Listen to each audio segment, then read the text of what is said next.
adik-adik dari Fakultas Teknik Mesin Universitas Indonesia. Juga teman-teman dari Fakultas Teknik UPI YAI. Ya. Kita lanjutkan sedikit tadi mengenai penegak hukum yang baik itu seperti apa? Penegak hukum yang baik itu siapa gitu mungkin orang bertanya. Iya, penegak hukum yang bisa menyeimbangkan antara kepastian hukum dan keadilan, Pak. Antara apa yang tertulis dengan apa yang terlihat dengan mata hatinya. Kalau mau membicarakan hukum, kita jangan hanya membicarakan dan melihat latar belakang sosial dan ekonomi seseorang, Pak, untuk melakukan perbuatan kriminal. Karena mentang-mentang tua, renta, tapi juga harus memperhatikan secara mendetail tindak kriminal yang dilakukan. Jadi akurat, tepat, dan mengikat. Artinya kalau sudah ada orang yang mengambil, misalnya seorang nenek mencuri, kalau kita biarkan begitu saja, itu akan terjadi berulang lagi, dan terus seperti itu. Oke, kita lihat tayangan berikut ini ya. Ini kebetulan mengenai Nenek Asyani, ya. Bambang Lukmono, Hakim Ketua Pengadilan Negeri Purwokerto, Jawa Tengah, tak bisa menahan harunya membacakan putusan sidang dengan terdakwa Minah. Dituntut ke pengadilan oleh PT Rumpun Sari Antan 4, tempatnya bekerja karena diduga mencuri 3 buah kakao. Hakim menjatuhkan vonis pidana penjara selama 1 bulan 15 hari dengan ketentuan pidana tersebut tidak perlu dijalani terdakwa. Dalam persidangan yang dipimpin IKADEK Dedi Ardana, hakim menolak eksepsi terdakwa yang mempersoalkan kejanggalan material hukum pidana atas nenek. Sementara itu diduga kelelahan dan stres, anak terdakwa sempat pingsan. Mengejutkan, sebelum ditahan pihak kepolisian, Nenek Asyani mengaku pernah dimintai uang 4 juta rupiah untuk menebus kerugian perhutani agar kasusnya tidak dilanjutkan ke polisi. Penahanan nenek 63 tahun ini ditangguhkan setelah mendapat jaminan dari Bupati Situbondo. Ini yang akan jadi permasalahan ya, Nenek Asyani ini. Tadi Oki itu melihat bahwa hukum itu sama di semua sama di mata Kedudukannya hukum. sama, hukum tetap hukum. Siapapun harus Itu berarti diproses kalau Anda salah. berada di posisi bahwa hukum adalah panglima. Dan hati nurani sebenarnya harusnya menjadi raja. Jadi dialah yang sebenarnya bisa memaafkan dan melihat kondisi yang seperti apa. Kita tidak boleh menimpakan sesuatu yang seperti kayak Nenek Asyani yang seperti ini, dan juga tadi kita melihat satu kasus yang mencuri kakao yang seperti itu dihukum tetap dengan 3 bulan masa percobaan, tetapi hari, Pak. 1 bulan 15 1 bulan hari. 15 hari, tetapi tidak harus masuk ke penjara ya, seperti itu. Dan yang berada di situ semuanya dihukum karena membiarkan seorang nenek-nenek melakukan hal seperti itu. Karena apa? Kondisi pada saat itu. Dan satu hal lagi, mungkin media untuk tidak bisa menyudutkan hanya satu pihak saja, Pak. Ya, Makanya seperti yang disebutkan Bu Oki tadi, harusnya penyelesaian hukum itu adalah pilihan terakhir. Iya, betul. Untuk itu. kondisi seperti ini kan harusnya, walaupun misalnya saya sebagai polisi nih, walaupun mungkin seragam nggak ada yang pas ya. Ya. Saya Ada kan- aja. Ada aja kalau lu mau Bapak buat ke sih. Bombay deh, ke India. Polisi Bombay gede-gede, Pak. Iya sih.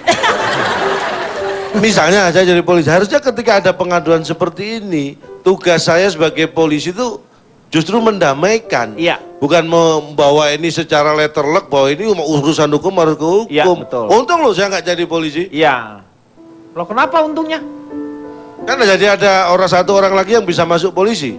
Iya, karena dia nggak masuk polisi. Tetapi kan melihat seperti itu harusnya bisa ada kompromi kan? Kompromi. Kompromi, Pak.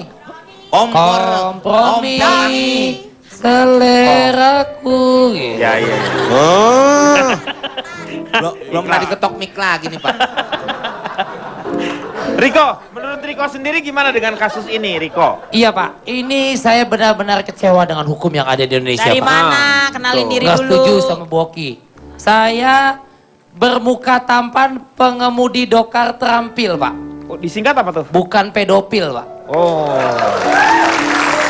Jadi saya sangat prihatin, Pak, dengan kasus hukum di Indonesia. Lambangnya hukum itu kan ada, pertama kayak timbangan, Pak. Iya. Nah, Apa? keadilan, Pak. Ya. Tidak hanya hukum semata, tapi mata hati, Pak. Seorang nenek ini yang tinggal di desa Jati Banteng, Kabupaten Situbondo, Jawa Timur, Pak. Iya. Rumahnya... Timur. Hah? Kok Jawa Timur? Jawa Timur. Timur. Jawa Timur. East Java, Pak. Di Java. Jatim gitu aja lah. Jatim. Di Jatim, Pak. Nah. Iya, betul. Yang disingkat? Jatim, Jawa Timur, Pak. Ya itulah, Pak, pokoknya. Jatim disingkat Jat.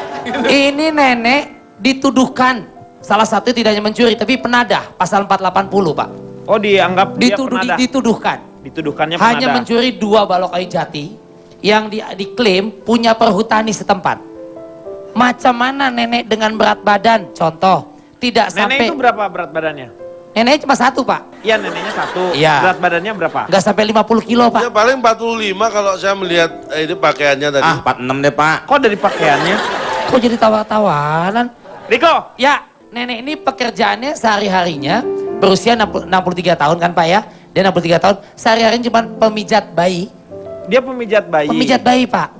Jadi cuma pemijat bayi yang upahnya cuma 15 sampai 25 ribu rupiah Pak.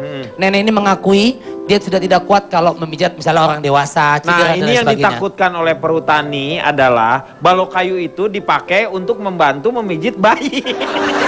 Astaga. Jadi ini betul-betul harus jangan kayak pisau lah. Itu kan prakteknya begitu banyak Pak. Tajam ke bawah, tumpul ke atas. Takutnya ada pihak-pihak lain Pak yang memanfaatkan seorang Iya. nenek. Itu tadi Pak. Lagian orang tua, tadi nenek Mina cuman nyuri 3 biji apa? Buah kakao. Iya. Ya kan? Ada juga tadi masalah kakek Busrin ada Pak, 58 tahun, nebang 3 pohon mangrove Pak. 2 tahun kenapa? Kakek Rawi, 66 tahun, hanya mencuri 50 gram merica, 2 bulan 25 hari Pak. Jadi artinya ada hal sepele yang udahlah, ini bisa kompromi atau oke, tanpa keadilan lah, ketimbangan tadi Pak ya. Ini semata-mata gelang korupsi, koruptor, bahkan mau ada remisi Pak. Nggak jelas tuh Pak yang ngomong kayak gitu Pak. Ini saya tanya sama kakek Jarwo ini. Begini Pak Denny, perkenalkan dulu Pak Denny, saya dari Himpunan Unyu Aki-Aki Hobi Karate dan Foto-Foto. Disingkat? Hai Yuki Kato.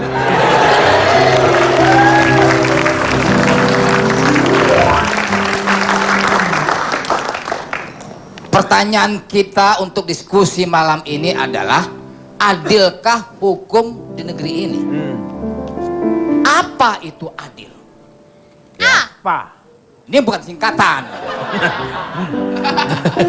Dulu satu program sama saya di Warawiri. Adul. Adul itu. Adul sama adil. Adul.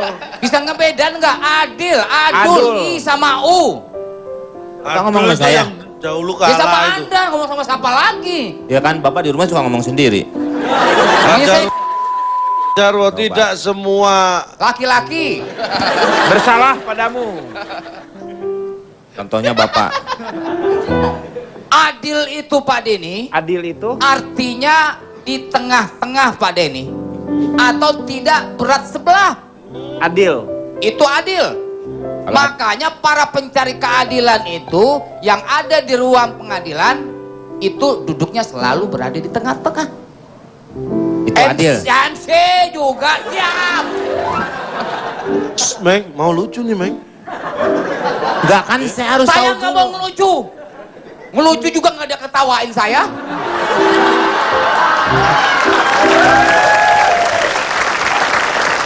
Jadi posisi di tengah itu menunjukkan sebuah keadilan Pak Denny. Iya. Pembatas jalan diletakkan di tengah-tengah untuk membatasi antara jalur kiri dan jalur kanan. Tapi adil itu tidak selalu harus sama seperti itu. Ya Karena harus sama dong hasilnya Pak Denny. Kalau Enggak. misalnya Kalau nggak warisan- sama nggak adil nanti. Nah, benar Pak. warisan aja ya, kalau wanita hanya setengahnya misalnya, laki-laki dapat 1, itu nggak dibagi sama, Ya, tapi itu disebut adil. Tapi kalau itu kan ngomongin warisan ya tentang adil. Kalau misalnya adil tentang cinta tuh gimana? Oh, aku rasa sih nggak ada yang adil di dunia ini. Oh nggak ada ya? Kayak zaman sekarang banyak begal Pak. Sampai saya takut banget untuk tidur sendiri, takut ada yang begal.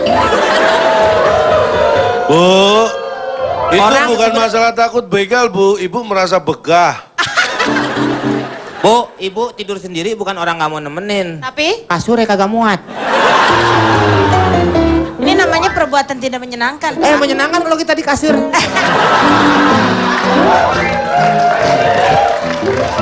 Masa hari gini masih di koran aja, Bu? Sudah puas semuanya berbicara? Lanjutkan Sudah lagi. puas? Oh, Pak Jarwo masih ada. Masih banyak yang akan saya omongkan ini. Malah beralih ke kasur, ke warisan. Soal keadilan lanjutin Pak. adil. Bagus, Silakan Pak. Pak Sawo. Pak Jarwo. Pak Jarwo. Pak Jarwo, Sawo lembek dong Pak. Iya. Makanya Pak Denny, saya selalu memilih berada di tengah-tengah Pak Denny. Cocok itu. Misalnya Kita sekarang istirahat dulu. Kita akan kembali setelah yang satu ini.